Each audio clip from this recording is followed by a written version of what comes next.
65세 이후 낙상으로 병원에 입원하면 평균 치료비가 얼마인지 아십니까? 무려 1,500만 원입니다. 그리고 이 낙상의 80% 이상이 근육 감소 때문에 발생해요. 더 충격적인 사실이 있습니다. 지금 이 순간에도 여러분의 근육은 1년에 1%씩, 70대가 되면 3%씩 사라지고 있어요. 하지만 오늘 제가 알려드릴 단백질 식품 3가지만 꾸준히 드시면 이 수천만 원의 병원비를 단돈 몇만 원으로 막을 수 있습니다. 두부보다 싸고 계란보다 든든한 이 비밀 지금 바로 공개할게요. 오늘 이 영상을 보고 계신 분들 중에는 아마 이런 고민을 가지신 분들이 많으실 거예요. 밥도 잘 먹고 약도 꼬박꼬박 챙겨 먹는데 왜 이렇게 힘이 없지? 예전엔 시장 한 바퀴 돌고도 동네 한 바퀴 더 걷고 들어갔는데 요즘은 계단만 봐도 겁이 나고 다리 힘이 점점 빠지는 것 같아요. 이런 고민을 가진 어르신들을 정말 많이 만나왔는데요. 그분들을 검사해 보면서 발견한 공통점이 하나 있었어요. 혈압도 정상이에요. 혈당도 괜찮아요. 콜레스테롤 수치도 나쁘지 않아요. 그런데 딱 하나 허벅지 둘레가 눈에 띄게 줄어들어 있더라고요. 여러분, 지금 잠깐 허벅지를 한번 만져보세요. 5년 전이랑 비교해서 어떠세요? 예전보다 말랑말랑해지지 않았나요? 탄력이 줄어든 것 같지 않으세요? 이 바지는 헐렁해졌는데 체중은 그대로라면은 그건 좋은 신호가 아니에요. 왜냐면 근육이 빠지고 그 자리를 지방이 채운 거거든요. 겉으로는 똑같아 보이는데 속이 바뀐 거예요. 이게 왜 문제냐면요. 근육과 지방은 무게는 비슷해도 하는 일이 완전히 달라요. 근육은 우리 몸을 지탱하고 움직이게 하고 넘어질 때 중심을 잡아주는 역할을 해요. 지방은 그런 역할을 못 해요. 그냥 거기 있는 거예요. 그래서 근육이 빠지면은 힘이 없어지는 게 당연한 거예요. 예전엔 시장 봉투 2개 들고도 거뜬했었는데 요즘은 하나도 무겁게 느껴지시죠? 그게 근육이 줄어서 그런 거예요. 여러분 혹시 이런 경험 있으세요? 앉았다가 일어날 때 으 소리가 저절로 나오거나 뭔가를 짚어야 일어나시거나 계단 오를 때 난간을 꼭 잡게 되거나 이런 것들이 다 근육이 빠지고 있다는 신호예요. 근데 많은 분들이 이걸 그냥 나이 들면 원래 그런 거지 하고 넘기세요. 아니에요. 원래 그런 게 아니에요. 80대에도 혼자 등산 다니시는 분들 계시잖아요. 그분들은 특별한 게 아니라 근육을 잘 관리하신 거예요. 근육이 줄어드는 건 자연스러운 현상이지만 그 속도를 늦추거나 심지어 다시 늘리는 것도 가능해요. 포기할 필요가 없다는 거예요. 근육 감소가 얼마나 심각한 문제인지 알 수 있는 기준이 있어요. 바로 지팡이를 짚기 시작하는 시점이에요. 여러분, 주변에 지팡이 짚고 다니시는 분들 보신 적 있으시죠? 그분들이 처음부터 지팡이를 짚으신 게 아니에요. 어느 날 갑자기 다리에 힘이 빠지는 걸 느끼시고 걷는 게 불안해지시고 결국 지팡이에 의지하시게 된 거예요. 이제 한번 지팡이를 짚기 시작하면은 다시 안 짚기가 정말 어려워요. 왜냐면은 지팡이에 의지하면서 오히려 다리 근육을 덜 쓰게 되거든요. 그러면은 근육이 더 빠지고 더 의지하게 되고 악순환이에요. 또 하나 중요한 시점이 있어요. 혼자 외출하기 무서워지는 시점이에요. 예전엔 마트도 혼자 가고 친구 만나러 버스도 타고 병원도 혼자 가셨잖아요. 근데 어느 순간부터 넘어지면 어떡하지 하는 생각에 외출이 꺼려지기 시작해요. 자녀한테 데려다 달라고 하게 되고 집에만 있는 시간이 늘어나고 이게 단순히 몸의 문제가 아니에요. 마음의 문제로도 이어져요. 활동 반경이 줄어들면 사람 만나는 것도 줄어들고 우울해지기 쉬워요. 근육 감소와 우울증 사이에 연관성이 있다는 연구도 있어요. 그래서 근육은 단순히 힘의 문제가 아니에요. 독립적인 생활, 활동적인 노년, 정신 건강까지 전부 연결되어 있어요. 근육이 무너지면은 삶의 질 전체가 흔들릴 수 있다는 거예요.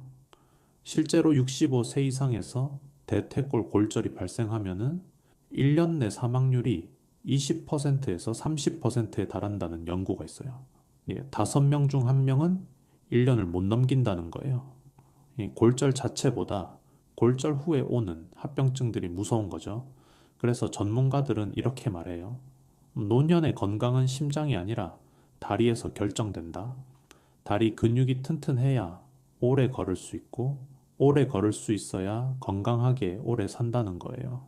자, 그러면은 이렇게 중요한 근육이 왜 빠지는 걸까요? 첫 번째 이유는 자연적인 노화예요. 이건 어쩔 수 없어요. 30대 이후부터 근육은 조금씩 줄어들기 시작해요.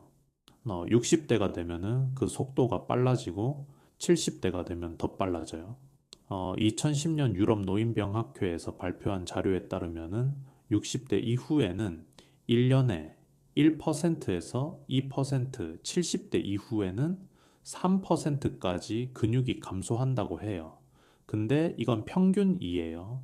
관리를 잘 하시는 분들은 이 속도가 훨씬 느리고 관리를 안 하시는 분들은 훨씬 빨라요. 같은 75세라도 어떤 분은 혼자 등산 가시고 어떤 분은 지팡이 없이 못 걸으시잖아요. 그 차이가 바로 관리의 차이예요. 두 번째 이유는 운동 부족이에요. 근육은 쓰지 않으면 빠져요.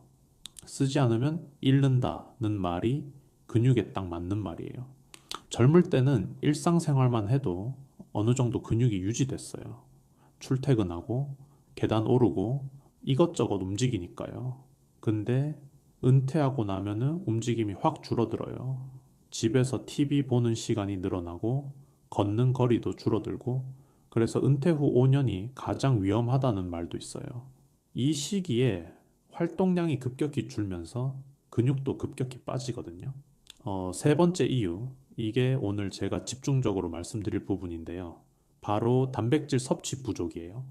근육을 만들려면은 재료가 필요해요. 그 재료가 단백질이에요. 운동을 아무리 열심히 해도 재료가 없으면은 근육이 안 만들어져요. 집을 짓는다고 생각해 보세요. 일꾼이 아무리 열심히 일해도 벽돌이 없으면은 집을 못 짓잖아요. 단백질이 그 벽돌이에요. 여러분, 어제 하루 동안 뭐 드셨는지 한번 떠올려 보세요. 아침에 뭐 드셨어요? 점심은요? 저녁은요?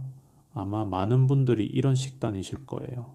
아침에 밥에 김치, 나물, 된장국, 점심에 비슷하게 밥에 반찬 몇 가지, 저녁도 비슷하고, 혹시 맞으세요? 이 식단의 문제가 뭔지 아세요? 탄수화물 위주라는 거예요. 밥이 탄수화물, 감자도 탄수화물, 국수도 탄수화물, 배는 부르게 해주지만 근육을 만드는 재료는 별로 없어요. 단백질이 들어있는 건 뭘까요? 고기, 생선, 계란, 두부, 콩 이런 것들이에요. 여러분 식단에 이런 게 몇 끼니 충분히 들어가 있으세요? 예, 제가 만나본 어르신들 중에 단백질을 충분히 드시는 분은 정말 드물었어요. 대부분 부족하세요. 왜 그럴까요? 몇 가지 이유가 있어요. 첫째, 고기가 부담스러우세요. 나이 들면은 소화력이 떨어지거든요. 고기 먹으면은 속이 더부룩하고 불편하다는 분들 많아요. 그래서 자연스럽게 안 드시게 돼요. 둘째, 비싸요. 소고기, 돼지고기 가격 만만치 않죠? 연금 생활 하시는 분들은 장볼 때 고기 사기가 부담되시잖아요. 셋째, 조리가 귀찮아요. 고기는 굽거나 볶아야 하고 생선은 비린내 잡아야 하고 손이 많이 가요. 혼자 사시는 분들은 이게 더 귀찮으시죠? 그래서 결국 밥에 김치, 간단한 반찬으로 끼니를 때우시는 경우가 많아요. 배는 채워지는데 근육에 필요한 재료는 부족한 거예요. 근데 여기서 중요한 게 있어요. 나이 들면은 같은 양의 단백질을 먹어도 흡수율이 떨어져요. 이걸 전문 용어로 단백질 동화 저항성이라고 하는데요. 쉽게 말씀드릴게요. 젊을 때는 단백질 100을 먹으면 100이 근육으로 갔어요. 근데 70대가 되면요. 100을 먹어도 60밖에 근육으로 안 가요. 나머지 40은 그냥 에너지로 쓰이거나 빠져나가 버려요. 이게 2015년 미국 임상영양학회지에 실린 연구 결과예요. 70세 이상 노인은 같은 양의 단백질을 먹어도 젊은 성인보다 근육 합성률이 약 40% 낮았다고 해요. 이게 무슨 뜻이냐면요. 나이 들수록 단백질을 더 많이 드셔야 한다라는 거예요. 젊을 때보다 적게 드시면 안 돼요. 오히려 더 드셔야 해요. 나는 예전이랑 똑같이 먹는데 왜 힘이 빠지지? 이렇게 생각하시는 분들 많으신데 바로 이 때문이에요. 예전이랑 똑같이 드시면 부족한 거예요. 예, 그럼 얼마나 드셔야 할까요? 이 2013년 국제노임금감소 즉 연구그룹의 권고한 수치가 있어요.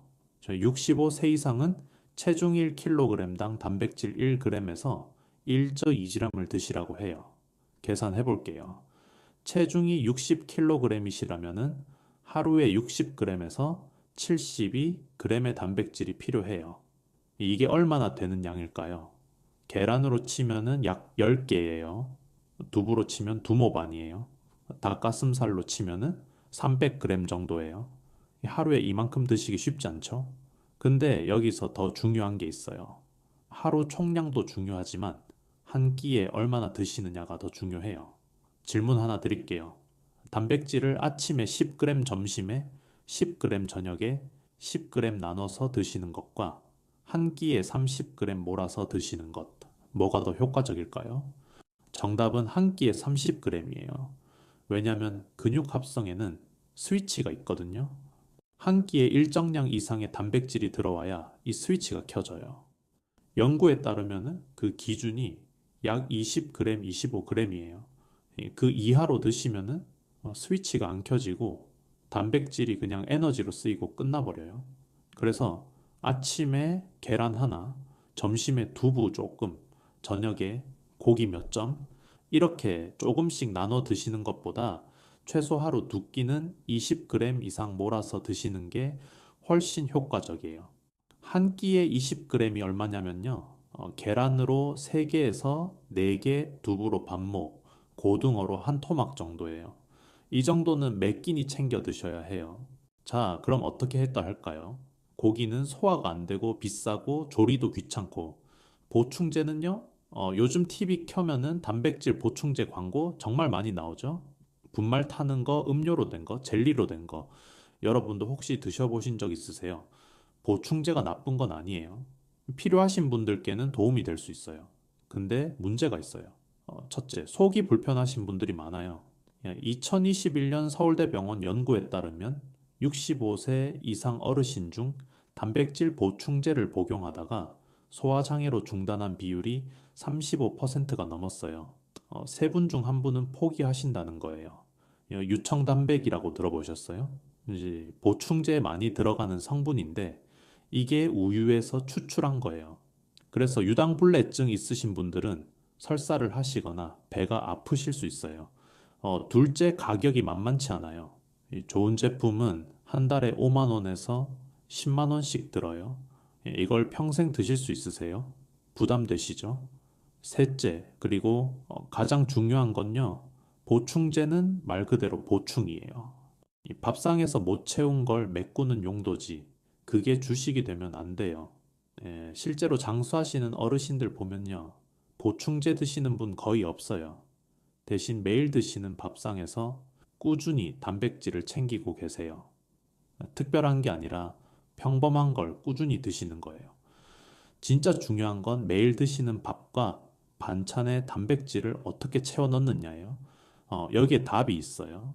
그래서 오늘 제가 알려드릴 식품들은 세 가지 조건을 다 갖춘 것들이에요. 첫째, 마트에서 쉽게 살 수 있어요. 특별한 데 가서 살 필요 없어요. 동네 마트, 슈퍼에 다 있어요. 둘째, 가격이 착해요. 비싸면 꾸준히 못 드시잖아요. 한 달에 몇만 원이면 충분해요. 셋째, 소화 부담이 적어요. 고기처럼 속이 더부룩하지 않아요. 나이 드신 분들 위장에도 부담이 덜해요. 그리고 한 가지 더요. 따로 요리할 필요가 거의 없어요. 그냥 있는 음식에 넣거나 간단히 활용하면 돼요. 요리가 귀찮으시잖아요. 간편해야 매일 할 수 있어요. 오늘 알려드릴 식품은 총 4가지예요. 하나씩 자세히 설명드릴 건데 각 식품마다 왜 좋은지, 어떻게 드시면 되는지, 주의할 점은 뭔지 다 알려드릴게요. 순서는요, 검은콩, 들깨가루, 고등어 묵꽁치 통조림, 그리고 건새우 순으로 알려드릴게요. 마지막에 소개할 건새우가 활용도가 가장 높으니까 끝까지 봐주세요. 첫 번째는 검은콩이에요. 검은콩 하면 뭐가 떠오르세요? 콩밥, 콩자반, 몸에 좋다는 건 다들 아시는데 얼마나 좋은지 정확히 아시는 분은 별로 없더라고요. 숫자로 말씀드릴게요. 검은콩 100g의 단백질이 얼마나 있을까요? 무려 36g이에요. 비교해 볼까요? 두부는 100g에 8g이에요. 검은 콩이 두부보다 4배 이상 많아요. 계란은요, 한 개에 약 6g이에요. 검은 콩 한 줌이면 계란 서너 개 분량의 단백질을 드실 수 있어요. 그런데 가격은요, 검은 콩 500g에 5,000원 정도 해요. 이게 한 달은 거뜬히 가요. 하루에 200원도 안 들어요. 계란 3개 사는 것보다 싸죠? 근데요, 검은 콩의 진짜 비밀은 단백질이 아니에요. 껍질에 있어요. 검은 콩 껍질이 왜 검은색인지 아세요? 안토시아닌이라는 색소 때문이에요. 블루베리 있죠? 블루베리가 눈에 좋다고 하잖아요. 그 보라색 색소가 안토시아닌이에요. 이 검은 콩에도 이게 가득 들어있어요. 블루베리보다 더 많이요. 안토시아닌이 뭐가 좋으냐면요. 강력한 항산화 물질이에요. 항산화가 뭐냐고요? 쉽게 말씀드릴게요. 우리 몸속에서는 계속 산화가 일어나요. 쇠가 녹쓰는 것처럼 우리 몸도 조금씩 녹슬어 가는 거예요. 이게 노화예요. 항산화 물질은 이 녹쓰는 걸 늦춰줘요. 특히 혈관 건강에 좋아요. 혈관 벽에 생기는 염증을 줄여주고 혈관을 깨끗하게 유지해주는데 도움이 돼요. 2020년 영양학저널에 실린 연구에서는 안토시아닌을 꾸준히 섭취한 그룹이 그렇지 않은 그룹보다 심혈관 질환 위험이 15% 낮았다고 해요. 그리고 검은 콩에는 이소플라본이라는 성분도 들어있어요. 이건 식물성 에스트로겐이라고도 하는데요. 여성 호르몬과 비슷한 작용을 해요. 여성 어르신들 중에 갱년기 이후로 안면 홍조, 식은땀, 우울감 이런 거 겪으시는 분들 계시죠? 이소플라본이 이런 증상 완화에 도움이 될 수 있다는 연구들이 있어요. 예, 정리하면요. 검은 콩은 두 가지 일을 동시에 해요. 하나는 근육에 단백질을 공급하는 거예요. 다른 하나는 그 단백질을 운반하는 혈관을 깨끗하게 청소해 주는 거예요. 아무리 단백질을 많이 먹어도 혈관이 막혀 있으면 근육까지 잘 전달이 안 되거든요. 검은 콩은 재료도 주고 길도 닦아주는 거예요. 자, 그럼 검은 콩을 어떻게 드시면 좋을까요? 첫 번째, 검은 콩밥이에요. 가장 쉬운 방법이에요. 밥 지을 때 검은 콩을 한 줌 넣으시면 돼요. 특별히 할 게 없어요. 그냥 쌀 씻을 때 같이 넣으면 돼요. 근데 여기서 중요한 게 있어요. 콩을 꼭 미리 불려서 넣으세요. 이제 최소 8시간, 가능하면은 12시간 정도 불리시는 게 좋아요.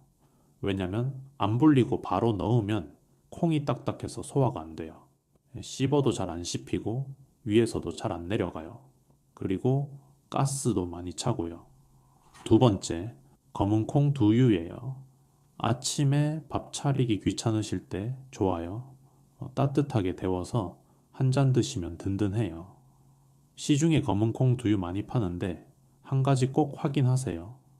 설탕 함량이에요. 제품 뒤에 영양성분표 보시면은 당류 적혀 있어요. 이게 0g인 제품을 고르세요.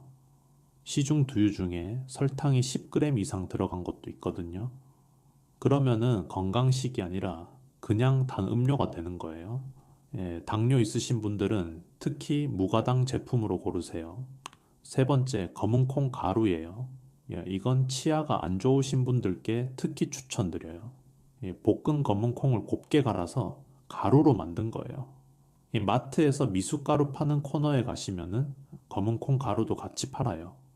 이 따뜻한 우유에 한 숟가락 타서 드시거나 미숫가루에 섞어 드시면 돼요.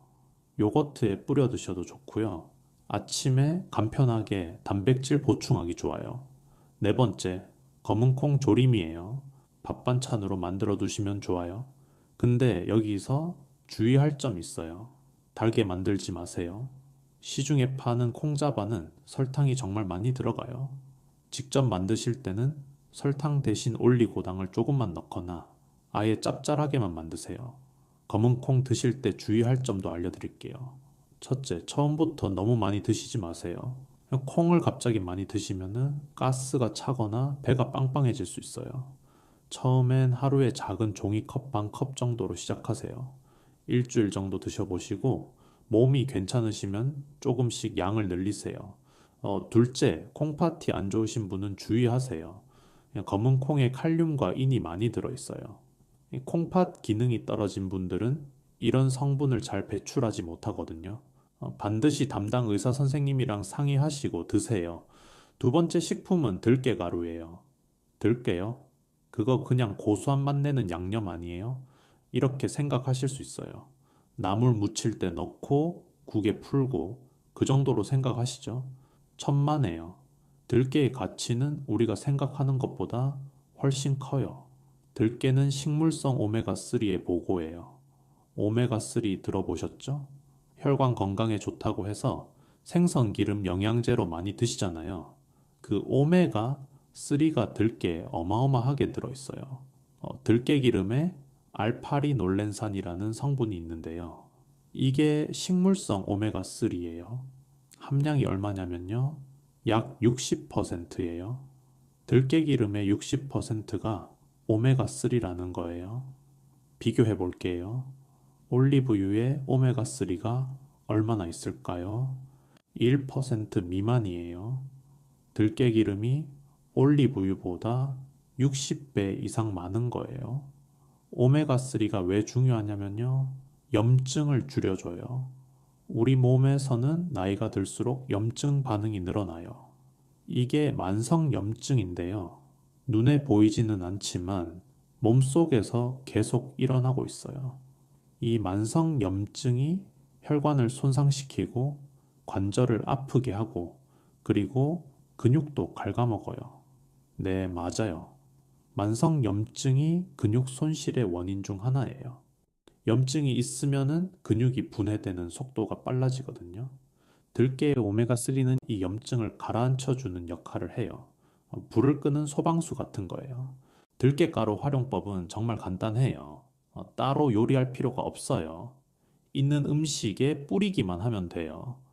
첫 번째, 나물 무칠 때요. 시금치 나물, 콩나물, 미나리, 뭐든 나물 무칠 때 마지막에 들깨가루 한 숟가락 넣어주세요. 고소한 맛이 확 올라가면서 영양가도 높아져요. 특히 지용성 비타민이 많은 채소랑 궁합이 좋아요. 당근, 시금치, 깨씹 이런 거요. 들깨가루의 지방이 이런 비타민 흡수를 도와줘요. 들깨가루 넣으면은 비타민 A 흡수율이 최대 5배까지 올라간다는 연구도 있어요. 두 번째, 국이나 찌개예요. 된장국, 된장찌개, 김치찌개, 콩나물국, 뭐든 국 종류에 넣으시면 돼요. 근데 여기서 중요한 거 있어요. 들깨가루는 열에 약해요. 끓는 국에 넣고 오래 끓이면 오메가3가 파괴돼요. 그래서요, 불을 끄고 나서 넣으세요. 국이 다 끓으면 불 끄시고 그때 들깨가루 한 숟가락 넣고 저어주세요. 이렇게 하시면 영양소 파괴 없이 드실 수 있어요. 세 번째, 밥에 바로 뿌려 드세요. 밥 한 그릇에 들깨가루 한 숟가락, 참기름 조금, 간장 조금 넣고 비벼 드셔보세요. 간단한데 정말 고소하고 맛있어요. 반찬 없을 때 이것만으로도 한 끼 되거든요. 들깨가루 보관법 중요해요. 잘못 보관하시면 금방 상해요. 들깨가루는 산패되기 쉬워요. 공기랑 접촉하면은 산화가 일어나면서 맛이 변하고 몸에도 안 좋아져요. 고소한 맛이 쓴맛으로 바뀌면은 이미 산패된 거예요. 개봉하고 나서 실온에 두시면은 2주 안에 산패가 시작돼요. 그래서 꼭 냉동실에 보관하세요. 냉동실에 넣어두시면 2개월에서 3개월은 신선하게 유지돼요. 세 번째 식품은 고등어, 꽁치 통조림이에요. 통조림이요? 그게 몸에 좋아요? 이렇게 생각하실 수 있어요. 통조림 하면은 왠지 영양가 없을 것 같고 방부제 들어있을 것 같고 안 좋은 이미지가 있으시죠? 사실이 아니에요. 통조림 생선은 우리가 생각하는 것보다 훨씬 좋은 식품이에요. 일단 영양면에서 신선한 생선이랑 거의 차이가 없어요. 2018년 식품영양학회지에 실린 연구에서 통조림 고등어와 신선한 고등어의 영양소를 비교했었는데요. 이 단백질 함량, 오메가3 함량이 거의 동일했어요. 오히려 통조림이 더 좋은 점도 있어요. 뭐냐면요, 칼슘이에요. 통조림 만들 때 고온고압으로 가열 처리를 해요. 이 과정에서 생선뼈가 부드러워져요. 신선한 생선은 뼈가 딱딱해서 못 드시잖아요. 발라내셔야 하고, 그것도 귀찮고 가시 걸릴까봐 무섭고, 통조림은 뼈째로 그냥 드실 수 있어요. 포크로 누르면은 뼈가 부서져요. 그 뼈에 칼슘이 가득 들어있어요.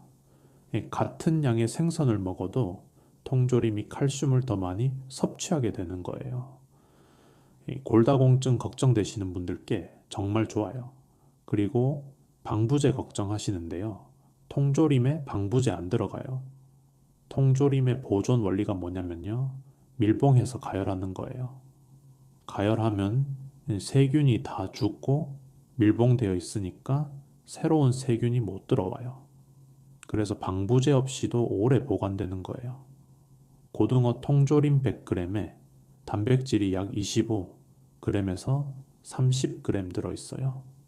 한 캔이 보통 150g에서 200g이니까 한 캔이면은 한 끼 단백질이 충분히 채워져요.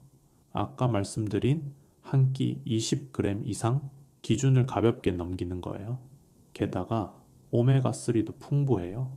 고등어, 꽁치 같은 등푸른 생선은 오메가3가 많기로 유명하잖아요. 통조림으로 만들어도 이게 그대로 보존돼요. 2012년 알츠하이머병 저널에 실린 연구에서는 오메가3를 충분히 섭취한 노인들의 뇌 위축 속도가 그렇지 않은 그룹보다 26% 느렸다고 해요. 뇌 건강까지 챙길 수 있는 거예요. 가격도 착해요. 고등어 통조림 한 캔에 2,000원에서 3,000원이에요. 편의점에서도 팔고 마트에서도 팔아요. 신선한 고등어 사서 손질하고 굽는 것보다 훨씬 간편하고 저렴하죠. 통조림 고르는 법 알려드릴게요. 첫째, 캔 상태를 확인하세요. 찌그러진 캔, 부풀어 오른 캔은 사지 마세요. 둘째, 유통기한 확인하세요. 제조일로부터 1년 이내 제품이 가장 맛있어요. 셋째, 기름에 담근 것보다 물에 담근 제품을 추천드려요. 칼로리가 낮고 나트륨도 적어요. 통조림 생선 맛있게 드는 법 알려드릴게요. 첫 번째, 고등어 김치찌개예요. 묵은 김치 송송 썰어서 냄비에 넣고 물 붓고 고등어 통조림 하나 넣어요. 두부 넣어도 좋고요. 끓이면 끝이에요. 10분이면 돼요. 김치의 유산균, 생선의 단백질과 오메가3, 두부까지 넣으면 완벽한 한 끼가 돼요. 두 번째, 꽁치덮밥이에요. 꽁치 통조림 하나 따서 밥 위에 올려요. 고추장 한 숟가락, 참기름 조금, 깨 솔솔 뿌리고 비벼 드세요. 5분도 안 걸려요. 그런데 단백질은 30g 넘게 드실 수 있어요. 생선 비린내가 걱정되신다고요? 팁 드릴게요. 생강을 조금 넣으세요. 생강이 비린내를 확실히 잡아줘요. 청주나 맛술을 한 숟가락 넣어도 돼요. 알코올이 날아가면서 비린내도 같이 날아가요. 통조림 드실 때 주의할 점 있어요. 국물은 조금만 드세요. 통조림 국물에는 소금이 많이 녹아 있어요. 건더기 위주로 드시고 국물은 조금만 드시거나 버리세요. 혈압 높으신 분들은 특히요. 네 번째, 오늘의 마지막 식품은 건새우예요. 건새우가 뭐 대단한 게 있어? 그냥 국물 낼 때 넣는 거 아니야? 이렇게 생각하실 수 있어요. 솔직히 저도 처음엔 그렇게 생각했어요. 근데 영양 성분을 알고 나서 생각이 완전히 바뀌었어요. 건새우 100g에 단백질이 얼마나 있을까요? 50g 이상이에요. 100g 중에 절반 이상이 단백질이라는 거예요. 이 정도 단백질 함량을 가진 식품이 흔치 않아요. 소고기가 100g에 약 26g, 닭가슴살이 약 31g이에요. 건새우가 거의 2배예요. 소고기 200g 드시는 거랑 건새우 100g 드시는 거랑 단백질 양이 비슷하다는 거예요. 근데 가격 차이가 얼마나 나요? 소고기 200g이면은 국산은 몇만 원 하잖아요. 건새우는 한 봉지에 5,000원에서 8,000원이면은 한 달 드세요. 그리고 건새우에는 칼슘이 어마어마해요. 100g에 약 2000mg 들어있어요. 2000mg이 얼마나 되는 양인지 감이 안 오시죠? 우유 한 잔에 칼슘이 약 200mg이에요. 건새우 100g이 우유 10잔 분량이라는 거예요. 나이 들면 뼈가 약해지잖아요. 골다공증 걱정되시는 분들 많으시죠. 건새우가 뼈 건강에 정말 좋아요. 칼슘도 많고 단백질도 많고 뼈도 살리고 근육도 살리는 거예요. 건새우의 가장 큰 장점은 활용도예요. 따로 요리를 안 해도 돼요. 이미 있는 음식에 넣기만 하면 돼요. 첫 번째, 국 끓일 때 넣으세요. 된장국, 미역국, 콩나물국, 아무 국이나요. 끓이실 때 건새우 한 줌 넣으세요. 국물 맛이 시원해지면서 단백질도 보충돼요. 두 번째, 나물 무칠 때 넣으세요. 시금치 나물, 콩나물 무칠 때 마지막에 건새우 솔솔 뿌려주세요. 고소한 맛이 더해지면서 단백질도 칼슘도 올라가요. 들깨가루랑 같이 넣으면 더 좋아요. 세 번째, 계란찜에 넣으세요. 계란 풀고 물 넣을 때 건새우를 다져서 같이 넣어요. 찌면 건새우 계란찜이 돼요. 계란 단백질에 건새우 단백질, 칼슘까지 더해지는 거예요. 네 번째, 볶음밥에 넣으세요. 볶음밥 하실 때 건새우 한 줌 넣어보세요. 새우볶음밥이 되는 거예요. 고소하고 맛있으면서 영양가도 확 올라가요. 다섯 번째, 죽에 넣으세요. 입맛 없으실 때, 속이 안 좋으실 때 죽 많이 드시잖아요. 그냥 흰죽 대신 건새우 갈아서 넣어보세요. 고소하고 감칠맛 나면서 단백질 보충이 돼요. 건새우 고르는 법 알려드릴게요. 색을 보세요. 너무 빨간 건 피하세요. 색소를 넣은 거일 수 있어요. 자연 건조된 건새우는 연한 분홍색이나 주황색이에요. 냄새를 맡아보세요. 비린내가 나면은 신선하지 않은 거예요. 좋은 건새우는 고소한 향이 나요. 보관은요, 꼭 냉동실에 하세요. 건새우를 실온에 두시면 금방 눅눅해지고 맛이 떨어져요. 지퍼백에 담아서 냉동실에 넣어두세요. 6개월 이상 신선하게 드실 수 있어요. 건새우 드실 때 주의할 점 있어요. 첫째, 짜게 조리하지 마세요. 건새우 자체에 약간의 염분이 있어요. 건새우 넣으시면 평소보다 간을 좀 줄이세요.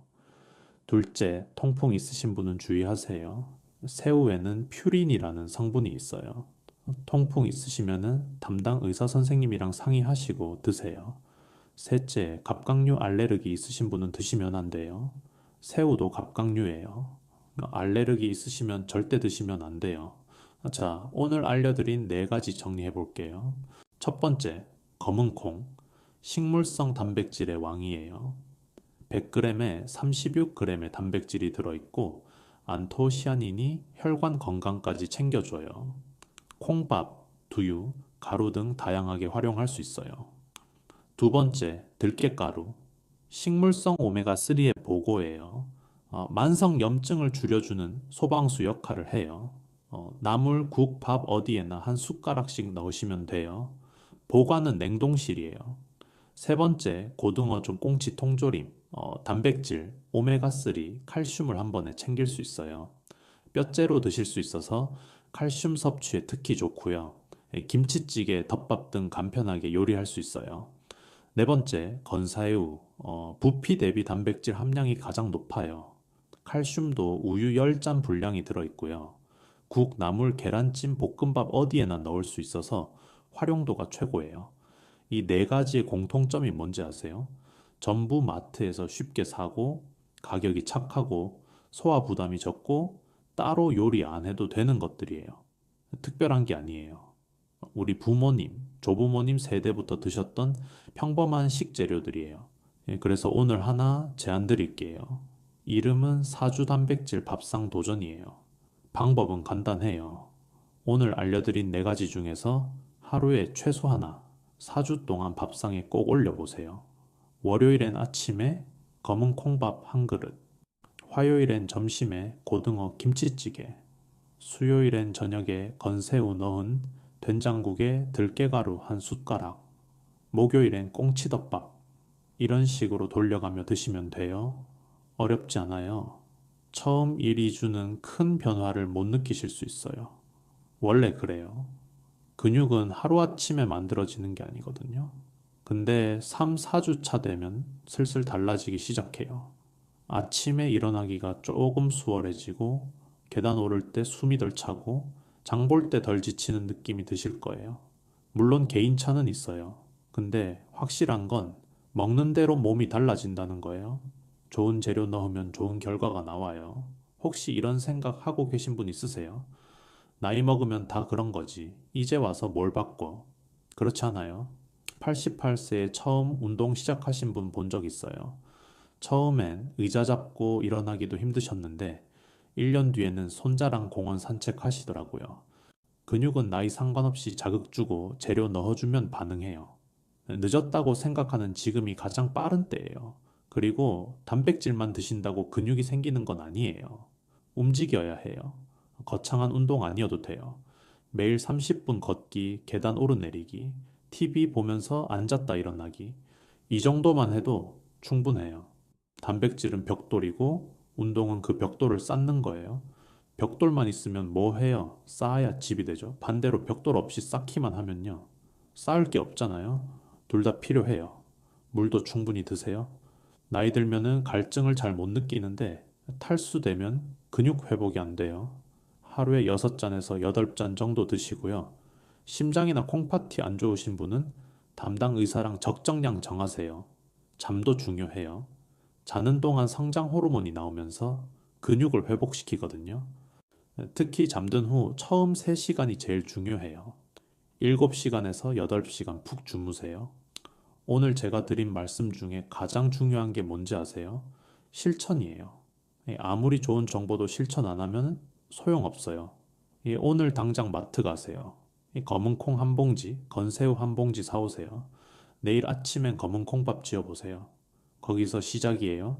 작은 실천이 쌓이면 큰 변화가 돼요. 한 달 뒤, 석 달 뒤, 1년 뒤에 몸이 달라져 있을 거예요. 습관은 절대 배신하지 않아요. 오늘 뭘 먹느냐가 내일의 근육이 돼요. 오늘 영상이 도움이 되셨다면 댓글로 사주 도전합니다. 남겨주세요. 그리고 주변에 건강 걱정하시는 분들께 이 영상 공유해주세요. 여러분의 작은 공유가 누군가의 건강을 지키는 시작이 될 수 있어요. 이 구독과 좋아요는 제가 계속 좋은 정보 전해드릴 힘이 돼요. 다음에도 돈 안 들이고 건강해지는 방법으로 찾아올게요. 오늘도 끝까지 봐주셔서 고마워요. 건강하세요. 아, 마지막으로 한 가지만 더요. 오늘 알려드린 식품들이 모든 분께 맞는 건 아니에요. 콩팥이나 간에 문제 있으신 분들은 단백질 양을 조절해야 할 수 있어요. 특정 질환 있으신 분들은 꼭 담당 의사랑 상의하시고요. 그리고 식단 바꾸실 때 한꺼번에 확 바꾸지 마세요. 천천히 하나씩 추가하면서 몸 반응 살펴보세요. 급한 변화보다 천천히 꾸준한 변화가 오래 가요. 그럼 다음에 또 만나요. 건강하세요. 행복하세요. 감사합니다.